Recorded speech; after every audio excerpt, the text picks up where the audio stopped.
Hey guys, what's going on? MJ Madness here, and today we are going to be looking at the NHL Eastern Conference and my predictions for what's going to go down in the 2016-17 NHL season, which begins 5 days from now. Basically, what I'm going to be doing is giving you my takes on how the standings are going to unfold, as well as some thoughts on each and every team in the Eastern Conference. Now, if you're a longtime viewer, you may remember last year I did a version of my NHL predictions, but all I did was give you the playoff teams from each conference. This year, I'm hoping to do something much more in depth and in much more detail. So basically, how I'm hoping it's going to break down is that today, I'm going to do a video with all of the Eastern Conference standings. Tomorrow, I'll do a video with the Western Conference standings. And then finally, I will do a video where I'll give you things like my Cup champion prediction, the MVP, the Rookie of the Year, all those things in a final video that hopefully will come out soon before the season starts. So that's hopefully how things go down, and if you're excited for a mini 3-part series of my upcoming NHL predictions, be sure to hit that like button. And just a disclaimer before we get into this, I'd like to say my predictions, some people consider them a little, some people call me a contrarian, I guess. I like to think a little bit outside of the box, and I'm not just going to go with the generic picks that most of the mainstream sports media goes with. So if you're someone who's looking for all the normal picks and the best teams being in the best places, then maybe my video isn't for you, because just so you know, I'm warning you, some of my picks, I do like to look for the upsets, teams that I think can surprise, but if you're someone who's open to a little change, then maybe you should stick around for this video. Keep in mind, last year I picked some surprises. For example, I said Montreal wouldn't make the playoffs, and a lot of them happened. In fact, looking back, I went 6 for 8 on predicting the playoff teams, so at least last year I did pretty well. Now, by no means are these predictions going to be 100% accurate. In fact, I can almost guarantee I'm going to get at least some of these teams wrong, but today I'm giving them my best shot. So, without further ado, let's get into the standings. So, coming in at number 16, my prediction for the worst team in the Eastern Conference this upcoming season, the Columbus Blue Jackets. This team is currently a mess. They have a lot of good prospects, but despite being one of the worst teams in the NHL, they are right up against the salary cap, and things don't look right for their future. The big reason for this is that they've really mismanaged, and they have a bunch of old players who aren't very good, signed to extremely overpaid expensive contracts that will tie them up for the next couple of years. Now, most of the teams that are up against the salary cap, even though it's a bad thing for them, at least they have success, but Columbus is probably at the worst possible position because they don't have room to bring in notable free agents, yet they still aren't any good in the regular season. So they still have John Tortorella at head coach. I saw a lot of him when he was in Vancouver, and I really don't trust him. I don't really like his methods, and I don't really like where he's leading them, and I don't know how they're going to improve with him still at the helm. Jarmo Kekalainen is their general manager, another guy I don't really see his vision, but the good thing the Blue Jackets have been able to do, though, is develop a really solid young prospect pool. They just drafted Pierre-Luc Dubois with the 3rd overall pick. They still have like Sonny Milano, Oliver Bjorkstrand, Zach Werenski. He's going to be a really good defenseman. Hopefully, he was drafted a couple years back. This summer, they didn't really make any moves, unless you count bringing in Sam Gagner. Still not really a great team. Sergei Bobrovsky, he's a pretty solid goaltender. Seth Jones and Ryan Murray, they definitely have some talent and could develop into a great D-man pairing in the future. But this season, I don't really see much going right for the Columbus Blue Jackets. Kind of a repeat of last season where they did pretty poorly. And I think they're really going to get a disappointing season for a lot of the Blue Jackets and their fans. I'm predicting them at the bottom of the Eastern Conference in 16th place. And coming in at number 15, I'm going with the Toronto Maple Leafs. Now, after a decade of failure, dare I say things might be looking up for this troubled franchise.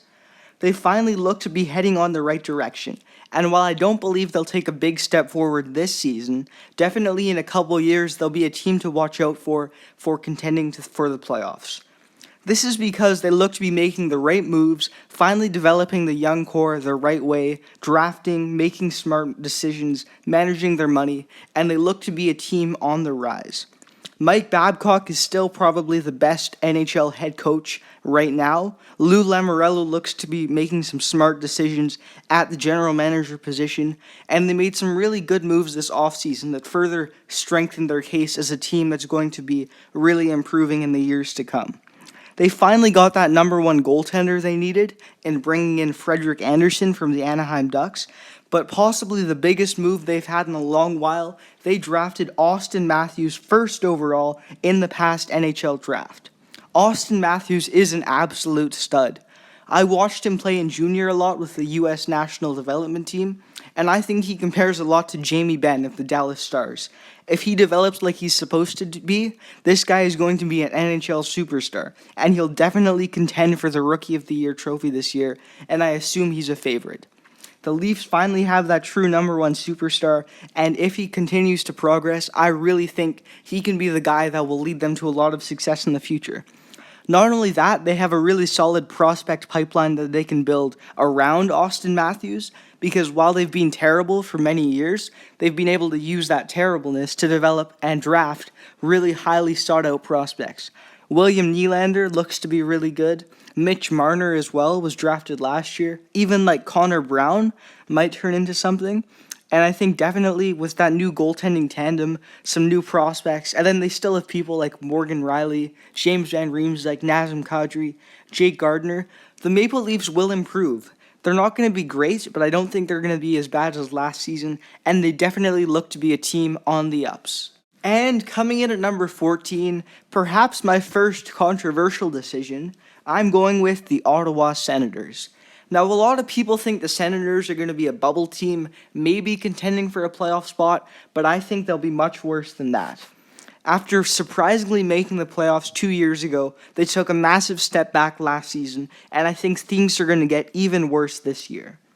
They fired their coach, Dave Cameron, and while I do think it's the right move, it's always difficult getting used to a new coach, and I'm not really sure I trust Guy Boucher after seeing what he did with the Tampa Bay Lightning.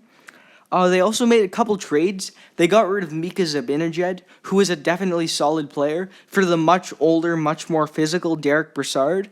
I don't like this move as a whole, and what it showed me was that the Senators are really going for that physical, grinding, old kind of style of hockey, and in today's NHL, it's not really what wins you games. You need speed and skills, and with the players the Senators are bringing in, they're not really showing that. They definitely have a couple can't-miss prospects, but none of them seem to be absolute superstars. They just drafted Logan Brown, Thomas Chabot, Colin White. A couple of those guys might be decent, but I don't really think any of them are going to be absolute superstars. They still have Erik Karlsson, one of the top 3 defensemen in the NHL, and he is always going to be amazing, but they don't really have anyone else on that defensive core to back him up. I mean, Dion Phaneuf is definitely alright, but his best days are for sure behind him. Craig Anderson is always decent in goal. They'll be, I think, more of a mediocre team this year. But I still think with that new coaching and a lot of young guys, they're moving away from that style of hockey that got them into the playoffs a couple of years ago, and I see them taking a little bit of a fall and moving down to 14th in the Eastern Conference. And coming in at number 13, I am going with the Detroit Red Wings. Now, this is the decision I'm thinking I will get the most hate for in the comment section, because there are a lot of Detroit Red Wings fans out there, and I'm sure not many of them are going to agree with my placement of them on this list. Now, if you're a hockey fan or a fan of sports in general, you may know that the Detroit Red Wings have the longest active playoff streak in any of the 4 major North American professional sports leagues. They've made it for 25 years in a row, but I think this is finally the season where that playoff streak comes to an end. And now I'm going to kind of explain to you my reasons for that. It's simply because this team is too old. The old players who led them to success in the early and mid-2000s, people like Zetterberg, Datsuk, Kronwall, they're all old or gone. People are retired, they've been gone for years, and they're still trying to hang on to those old glory days, but what it's really doing is causing them to have less and less hope for the future, because like the past 3 or 4 years, they've been sneaking in as that 7 or 8 seed, but it hasn't really been good to them because they've lost in the first round every single time, and they haven't been able to develop a good prospect pool. Rather, they've been spending their money on old and expensive veterans, trying to kind of cling on to the last hopes of a playoff spot. I think this is the year they finally lose that, but I think in the long term, this is going to be good for them. They already have a pretty solid prospect pool. Anthony Mantha, Andreas Athanasiou, Joe Hicketts, Robbie Russo. A lot of good guys there, and I think if they can build that and make it a truly elite prospect pool, then they'll be back to the glory days soon once again. The thing that really scares me is that they don't look to be going towards this rebuilding. Rather, I see them, with the signings they've made this offseason, trying to stay in contention and stay relevant, and I think this is the worst possible move for the franchise. They brought in Franz Nielsen, Thomas Vanek, Steve Ott. All are guys who are pretty bad analytically. They're old, they're expensive, and not really what I would do if I were Detroit. Best case scenario, they maybe sneak in at that 8th seed, but I think even if they did that, they'd get bounced in the first round, and it would be even worse for them in the future. Rather, I think things aren't going to go that great for them this season. I think the aging veterans aren't going to really be able to hold on this season because of injuries and their age. They won't really be able to contribute like the level that they once did. They finally got rid of Datsuk. Zetterberg and Cronwall aren't great anymore, and this is finally the year the 25-year playoff streak comes to an end. But in the end, it's probably the best for the Detroit Red Wings. And coming in at number 12, the first team I see surprising us in a good way this season, I'm going with the Carolina Hurricanes. Now, I think the Hurricanes made some really smart, savvy moves this offseason, and I think they finally are going to surprise us and take that big step forward that what's this continually rebuilding team wants to see. I think it's been 8 years since they last made the playoffs. I think the third longest drought in all of the NHL, and it's really been tough for hockey down in North Carolina. They are the least attended team in all of the National Hockey League, the lowest attendance. In fact, I read 3 CHL teams, so players that are 16 and 17 years old. The junior leagues, there are 3 CHL teams that get more attendance numbers than an actual NHL team does. So hockey really hasn't been succeeding, and there's definitely a lot of rumors about the Hurricanes moving to Quebec City. And so I think a good season where they finally bounce back is going to be exactly what the Carolina Hurricanes need to stay relevant and bring back some of those fans. If they can get pretty solid and even contend for the playoffs, then it definitely will be helpful. If they're not winning, things might be tough, but if they're at least entertaining the fans, I really hope the Hurricanes stay down in North Carolina. Back to the actual team itself, though. This team is actually looking pretty good. They brought in some really good additions this offseason. Lee Stepniak, Victor Stahlberg, Brian Bickle, Toivo Teravainen from the Chicago Blackhawks. That's the one I like the most. I think he's really solid. They're finally getting rid of that old rebuilding core. Eric Stahl was traded last summer. They let go a lot of their guys this season too. And they have some really good prospects to watch as well. Sebastian Aho immediately jumps out, but there's also other guys there like Hayden Fleury and Julien Gauthier. So really a really good prospect pool as well.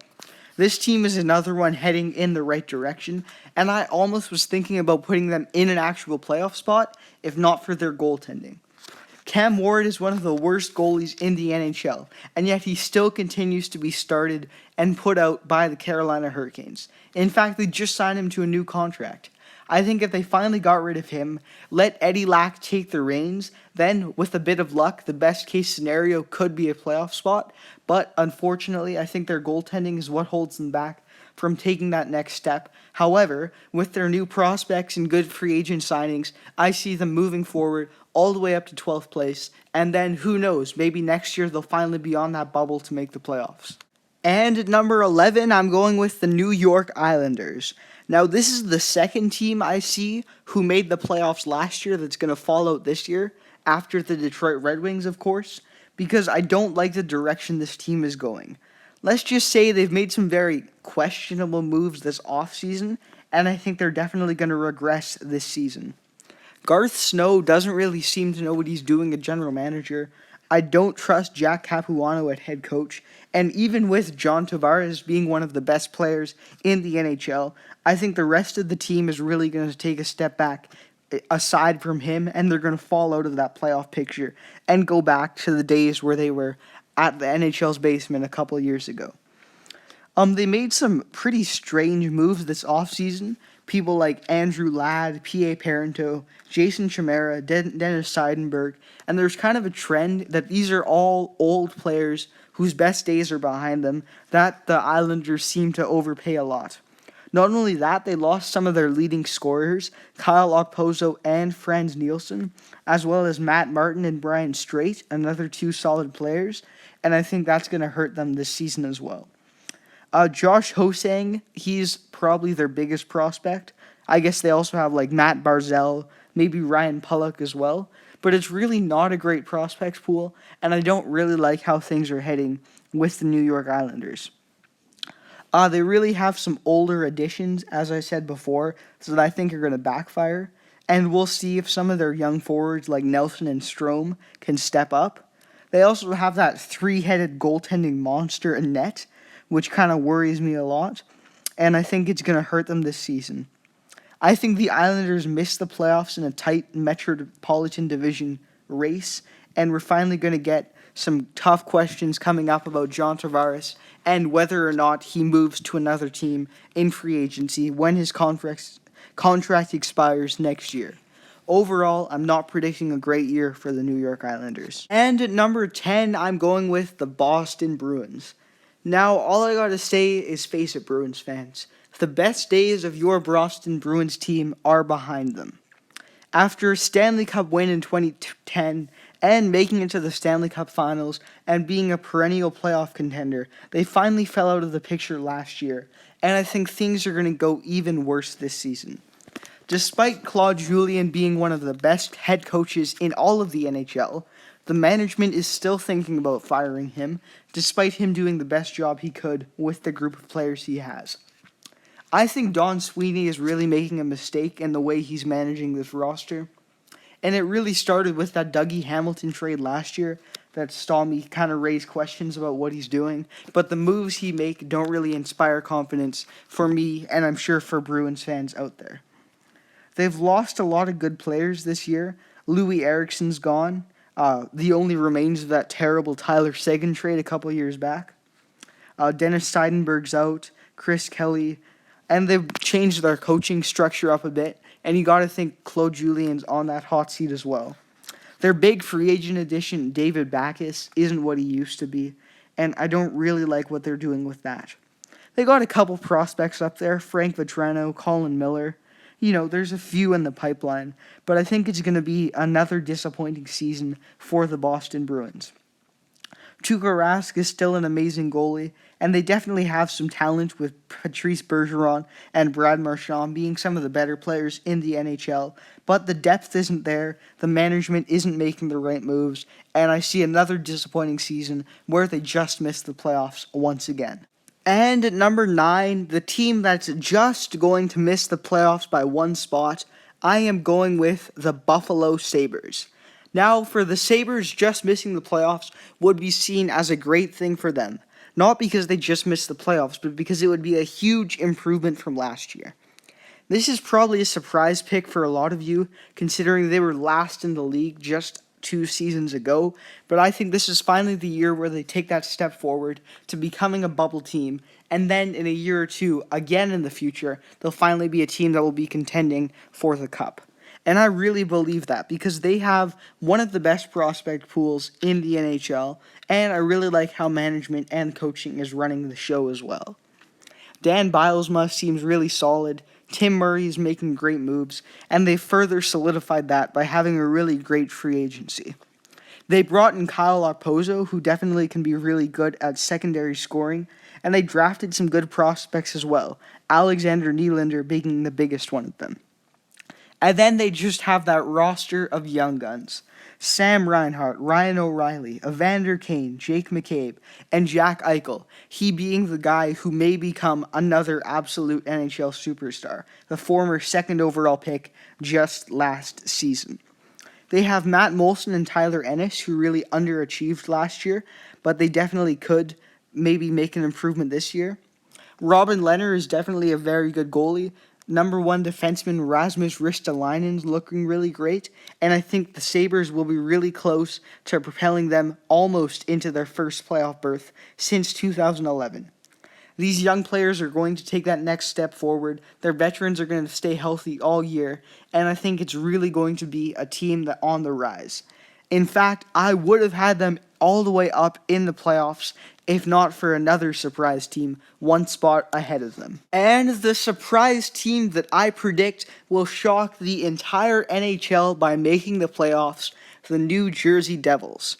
Most people think this team is going to be one of the bottom feeders in the NHL, but they are my dark horse pick for the team that is going to surprise everybody and make it to the Stanley Cup playoffs in the Eastern Conference. Now let me explain my reasoning. This team is well-rounded, they have good prospects, good veterans, really all that you need to surprise, and yet they don't have expectations to make the playoffs. I think they're going to be extremely competitive this season, and I really believe they will surprise people and make the playoffs. The biggest move this offseason was the trade of defenseman Adam Larson for Taylor Hall from the Edmonton Oilers. I think that this is one of the most lopsided trades we've seen in recent NHL history. Taylor Hall is going to be an absolute superstar on the New Jersey Devils, and he's going to fit their already very solid forward corps. Adam Larson's departure is going to hurt, but they still have other players who can fill in that role on defense, plus one of the top 5 goaltenders in the NHL, Corey Schneider. They have really good prospects as well. Pavel Zacha, Steve Stantini, Mike McLeod, and I really think this is the year that the Devils finally surprise everybody and make the playoffs. As long as injuries don't hurt them, the Metropolitan Division and the wild card is really up for grabs, and I think the Devils are finally going to make it up into the postseason for the first time from 2012. This is really the year for the New Jersey Devils, and they are my 2016-17 NHL Dark Horse pick, and I really believe they are going to surprise everybody. And the team coming in at number 7 and taking up that first wild card spot, our third team in a row around that New York area, I am going with the New York Rangers. Now, for a lot of people, this is going to be a shock. Many people love the New York Rangers and think they're going to be much higher in the NHL standings, but I think this is the year where they take a little bit of a step back. 3 years ago, this team was so close to a Stanley Cup ring, making it all the way to the finals and almost upsetting the Los Angeles Kings. Since then, though, things have been going downhill, and now, once again, Jeff Gorton, the general manager, is banking on the older players on his team to help the Rangers contend once again. I don't think that happens this year, and I see the Rangers slipping less and less from relevance. They got some good additions this summer, though. Mika Zibanejad, Brandon Peary, the biggest one probably being college free agent Jimmy Vesey, and they lost people who I think weren't really that necessary to the team's success. Derek Brassard, Keith Yandel, Victor Stahlberg, people like that. The thing is, though, they are still relying on that aging core. Ryan McDonough and Jan Girardi, Mark Stahl, defenders like that. The entire team is just getting older. They're still trying to hang on to that old contention era, and I think this is the year where they still sneak into the playoffs, but they don't do as well as they have in the most recent years, once again because of that age. So you may be wondering, why do I see them making the playoffs even at all? Well, there is one reason for that. The second best goalie in all of the NHL, Henrik Lundqvist. If it weren't for Lundqvist in net, I would say the Rangers would be like a 10 or 11 seed in the Eastern Conference. But Henrik Lundqvist really makes them that much better.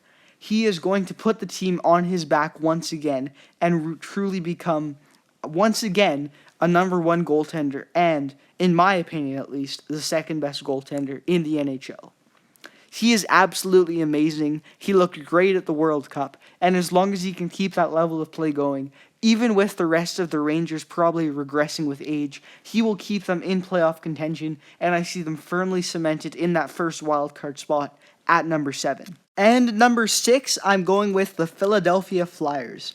Now, last season, the Flyers surprised almost the entire NHL by somehow sneaking into the playoffs, and this year I expect them to do it once again. You may remember last year in my NHL predictions video, I actually had the Flyers as my surprise pick to make the playoffs, and as you can see, it turned out well. Now, I'm not saying I'm going to be right on the New Jersey Devils, but it's definitely something you can consider that I'm 1-for-1 so far when picking that surprise team.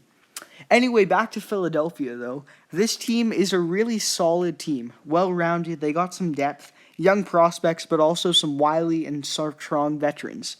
They haven't really lost that many players. I guess Sam Gagner is gone, Ryan White, Evgeny Medvedev. They brought in some pretty solid depth guys, Dale Weiss, people like that. And they're finally going to get some of those prospects that jump to that next level. They have one of the better prospect pools in the NHL, especially on defense with Ivan Provorov, Travis Konechny, Travis Sanheim, Philip Myers, people like that. They're in their second year under head coach Dave Haxtell, and I think last year was kind of their grow into him and get used to it. And now with him at the helm, they're going to be more ready and take a bigger step forward and move from that 8 seed all the way to that 6 seed. Shane Gostisbehere was probably the biggest surprise of the Flyers season last year with how well he succeeded leading them on defense, and I think he will continue to lead them. They also have, of course, always Claude Giroux, one of the best players in the NHL, and he should stay at his tip-top form. Jacob Voracek last year was actually pretty disappointing, but I think he returns to his old stealth and becomes, again, another 60, 70-point guy. Wayne Simmons is always great. They're pretty set on goaltending, and overall, I think it's a team that's still going to be a cut below the best in the East, but still are going to be good enough to make the playoffs quite easily this time, rather than fighting for their lives in the wild card. While some people may see them slipping out of it, I think the surprised Flyers are going to stay in the race, and they have nowhere to go but up from here. And coming in at number 5, I am going with the Montreal Canadiens. Now, for the record, I think the Montreal Canadiens, with Mark Bergevin and Michael Therrien, are running their team into the ground. I can't begin to comprehend the moves they're making, and I really think they're making mistakes with the direction the team is headed. Of course, the biggest move of this entire offseason, in not only Montreal but the entire league, was the trade of their face of the franchise defenseman, PK Subban, to the Nashville Predators for Shea Weber. Now, I think this move sends the entire franchise into a tailspin. PK Subban, he is a 26-year-old stud defenseman, one of the best in the entire NHL, and they trade him for Shea Weber. Now, Shea Weber definitely is great, but keep in mind, Shea Weber is 5 years older than PK Subban. Not only that, PK Subban is already the better player, if you look at analytics, which I am definitely a big fan of. Like, sure, the people who like intangibles and heart and stuff like that, they like Shea Weber, but PK Subban is quite clearly, to anyone who knows hockey, the better player. And that's with him still being young. And now, keep in mind, Shea Weber is signed till he's 38 years old. And he already is on a downslide, and for more money. So now they bring in an aging defender who's not as good and signed on a more expensive contract for longer. I don't understand the move at all, and I really think that, along with other moves this offseason, have changed the identity for worse of the Montreal Canadiens. They changed from a fast and speedy team who likes to be skilled to a gritty club that wants to be tough to play against and won't be intimidating. That will be intimidating. And I know from watching hockey and watching the Stanley Cup winners the past few seasons, the most successful teams don't play like that. They had the perfect identity, and if they had stayed the course, they definitely could be a team that contends for the cup. Instead, I see them falling, or I guess rising, though, and I see them making the playoffs. Now, you may be wondering if I'm hating on them so much, why I see them making the playoffs. Now, you may remember last year they missed the playoffs entirely, and that was with PK Subban. But there was one reason for that. Carey Price was injured. Now, for those of you that don't know, Carey Price is almost undisputedly the number one goaltender in all of the NHL. Whatever team he plays on, he takes them to the next level. He is absolutely insane, an all-world goaltender, and he really is amazing to watch. He is their savior, and whatever moves they may make in front of him, even if doesn't make any sense, because of him in net, he will always keep them in playoff contention. Last year, the only reason they didn't make it was because he was injured and missed the majority of the season. But with him, they are always a playoff team, it seems. And it's disappointing because with Carey Price, it's masked all the flaws of the logic that management has, but he's kept them in it. And now, finally, because of Carey Price being gone, they think their problem is with PK Subban, when really it's that they needed to improve even more. Now, even with Carey Price in net, I still don't see them being a great team, but I can't state enough how much of a difference he makes to that Montreal Canadiens squad.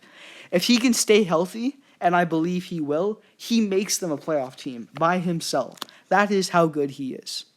And I think this is, once again, another year where all of the flaws and mismanagement are masked once again by the best goaltender in the NHL. And Montreal will once again make the playoffs. And at number 4, I'm going with the Florida Panthers. This is probably the last kind of shocking pick I have of this video, because last year they really surprised a lot of people by having some success in the regular season before being bounced in the first round of the playoffs. I know a lot of people think they'll still make the playoffs, but not many are predicting them to finish as high as I have them. But let me explain my reasoning behind why I have the Florida Panthers at the 4 seed. I think they're trending in the right direction, and they also made some really solid additions this summer. Keith Yandle's going to be great on defense. James Reimer and Reto Berra should help out in goal if Luongo happens to falter. Then they just brought in other solid depth additions, like Jared McCann by trade, Jason Demers, Colton Sceviour, and several other small moves that should just help them as a whole. I still maintain that Gerard Gallant is one of the greatest coaches in the NHL right now, definitely extremely underrated. They kind of had a shakeup in management, but I think that's only going to help them. And they didn't really lose anybody that important this offseason. Mostly just older guys that they didn't really need on the team. People like Yuri Hoodler, Brian Campbell, Eric Gudbranson, Willie Mitchell, those kind of guys. I think this is kind of the year where they change, and from a team scrapping to make the playoffs to a team that might try to go maybe even into the second round if they're lucky. There's definitely some questions, though. Like, they really changed up that blue line, and we wonder whether it's going to stay strong or not. Jaromir Jagr, he's still going, but he's 44, and you got to wonder when is he going to fall off and finally end up not really being able to compete at that highest level anymore. I mean, overall, though, they're still a really great team. Alexander Barkov, Jonathan Huberdeau, they got a really good culture of young guys. And I think those prospects that Florida has will continue to develop and exceed expectations. They have that above-average depth on their third and fourth lines, and I think they should do pretty well. I'm really expecting them to surprise a lot of people this season. Definitely a very strong team, and while I don't think they're cup contenders, they're definitely a team that maybe could make some noise with a bit of luck in the postseason. And coming in at number 3, I'm going with the Washington Capitals.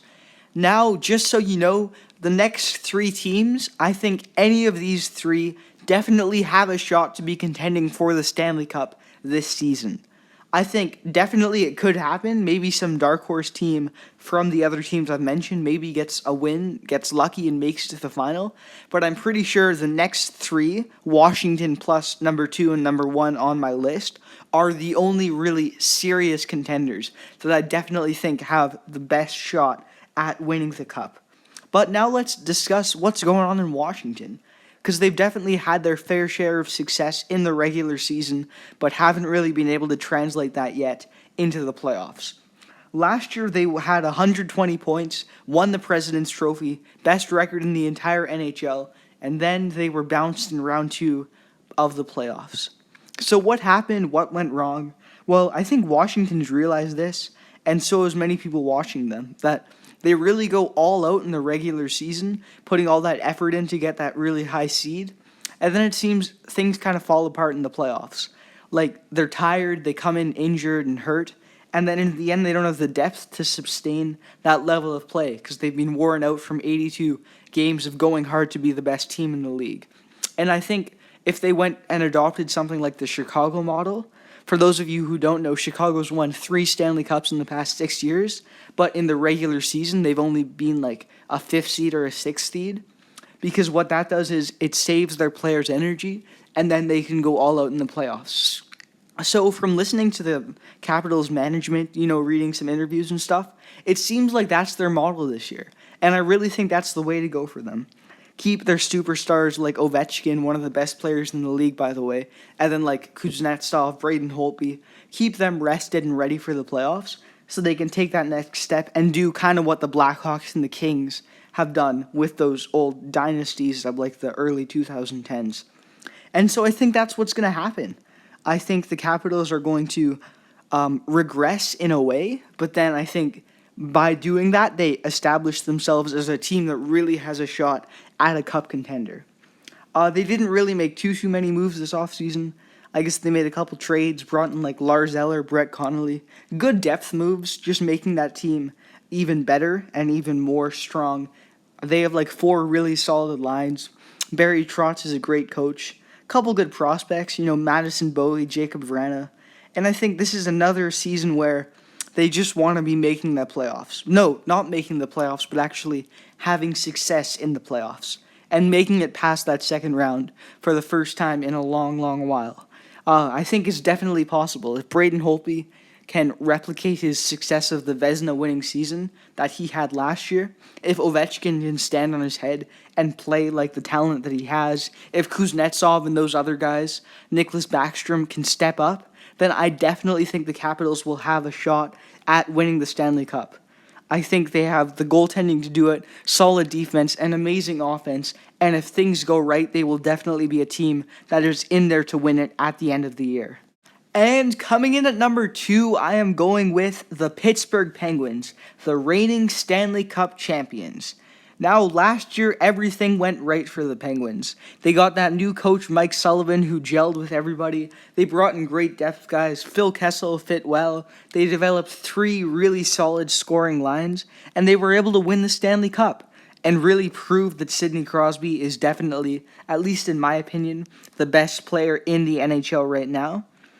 I think the Penguins have really good depth.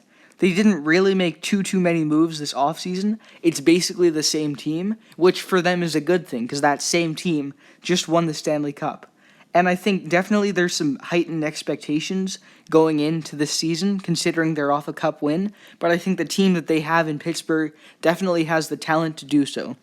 Matt Murray and Marc-Andre Fleury are very now established in goal, and we know they can get it done. You have that Hagelin-Bonino-Kessel line that started tearing it up in the middle of the playoffs, and we got to see if they can actually continue that success for a full year. And then you got the Crosby line and the Malkin line, of course. And when you have like almost 4 actually, established NHL studs, Sidney Crosby, Evgeny Malkin, Phil Kessel, and I'd even put Chris Letang on defense in there, then you definitely have a team that's always going to be a favorite to contend for the Stanley Cups. I think definitely they do have a chance to become back-to-back Stanley Cup champions. I think the worst-case scenario, maybe things fall apart. Mike Sullivan, as the coach's message, kind of falls on deaf ears. Maybe Crosby and Malkin don't receive enough support, and maybe injuries come and hurt that team. But I think they're pretty much a guaranteed playoff team, considering the level of depth and skill they have on that team. And they definitely are a team that has a real shot at repeating as back-to-back Stanley Cup finalists and winners for the first time in a long while. Pittsburgh is a team to watch in this upcoming season. The team that I predict to have the best record in the Eastern Conference and, in my opinion, the best record in all of the National Hockey League that will win the President's Trophy this upcoming season, the Tampa Bay Lightning. This team has the skill and the depth that, in my opinion, no other team in the NHL can match. Now, I don't know if regular season success will be able to translate to success in the playoffs, but I definitely think they have the players to do extremely well over the course of a full 82-game season.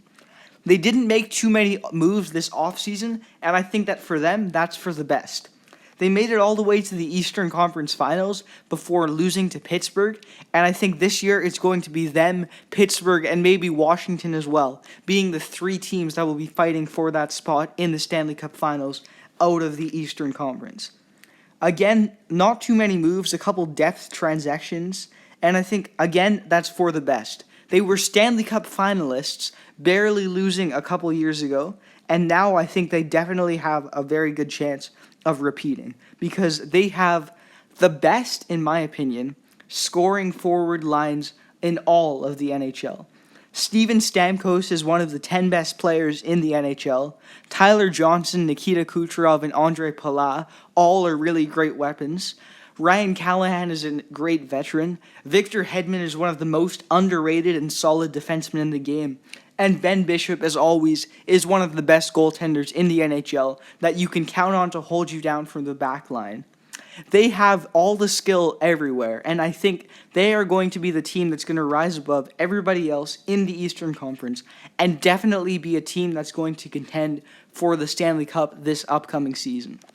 I think if everything goes right for them, definitely they are a team that has a legitimate chance at winning the Stanley Cup this 2016-17 season. And the Tampa Bay Lightning are your number one seed in the Eastern Conference. So I think the Eastern Conference, in the end, again, these are just my predictions. So I could be wrong on a lot of them. I probably are wrong on a lot of them. I know I made some pretty crazy picks, putting the Devils in the playoffs, leaving out the Bruins and the Red Wings, the Islanders, people like that. So again, I love to hear what you guys have to think. So again, let me know in the comments down below. Give me your top 8 predictions. Who do you think is going to surprise us? Because there's definitely some controversial choices, and I love hearing your reasoning behind them. I'm sorry I rambled on so long. I know this is quite a long video, but you diehards who are interested in hockey, I'm sure you have stuck around. Because, again, it's something I love talking about, and I love knowing that you guys enjoy listening to me give you my take on the upcoming NHL season as well. Just some thoughts to end things off. I think the Lightning, the Penguins, and the Capitals are going to be the 3 teams that have the best chance of coming out of the Eastern Conference in the finals and representing them for the Stanley Cup. But then again, definitely things can change. I think teams like the Rangers, the Canadiens, the Panthers, even like the Flyers maybe, they all have outside shots at maybe surprising a couple teams.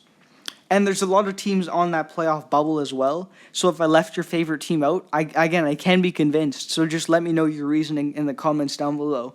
Teams like Buffalo, Boston, New York, Detroit, even Ottawa, sort of, Carolina. Those are all teams that are really close on that bubble. And so again, I'm sorry if I made you mad or got you angry for choosing one team over another. But instead of hating, just let me know why you'd put someone somewhere else and maybe why I made a mistake. I think that's kind of going to do it for this video. Again, this is going to be a 3-part series. One video on the Eastern Conference, one video on the Western Conference, and then finally a video where I do a culmination of all the predictions. So like Stanley Cup Finals, who's going to win it all, MVP, Rookie of the Year, Goaltender of the Year, all that kind of fun stuff. So that's going to be coming all in the upcoming days before the NHL season starts. So if you guys are pumped for that and want to see more of these NHL-themed prediction videos, be sure to slap that like button. I love seeing your support. And if you're interested in seeing sports videos all year long, please subscribe to the channel. We got really exciting things coming. We have like 9 months of content now, considering hockey, and then basketball soon are just starting up. Football is in full swing. Baseball playoffs are just happening and in great action right now. So again, this is a great time to be alive if you're a sports fan and a fan of the MJ Madness channel. So once again, thank you guys all so much for watching, and see you next time.